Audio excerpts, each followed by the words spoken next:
Shalom Bapak Ibu dan saudara-saudari yang terkasih dalam Tuhan Yesus Kristus. Tema hari ini adalah saat kita ditolak. Bacaan terambil dari Amsal 23 ayat ke-18. Demikian. Karena masa depan sungguh ada dan harapanmu tidak akan hilang.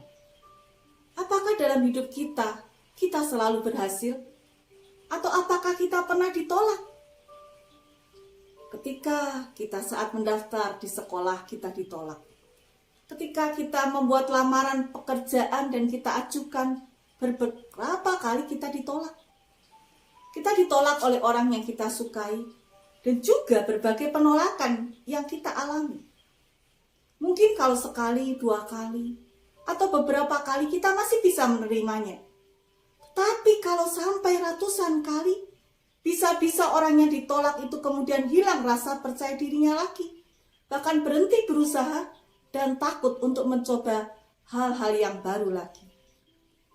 Seorang yang bernama Melanie Perkins, wanita asal Australia ini, tidak putus asa meski proposal bisnisnya ditolak 100 kali lebih oleh investor.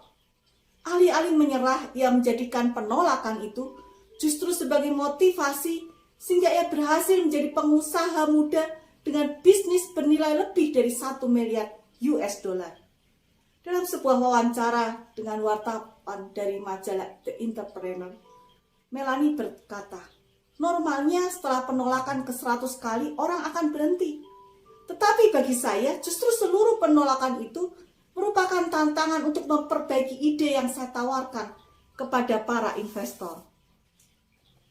Tokoh kedua Jack Ma. Siapa yang tidak tahu Jack Ma?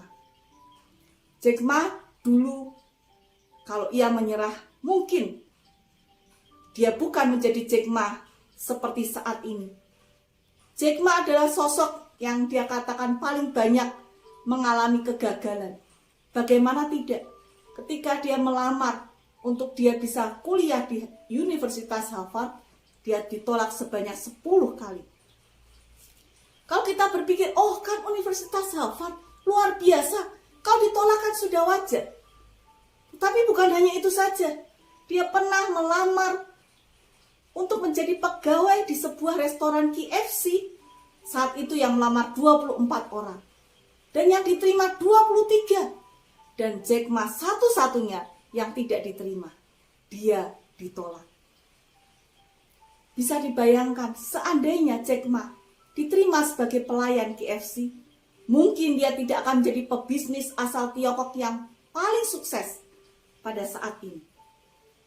Demikian pula ketika Tuhan Yesus melayani di dunia pun, berulang-ulang kali Tuhan Yesus mengalami penolakan.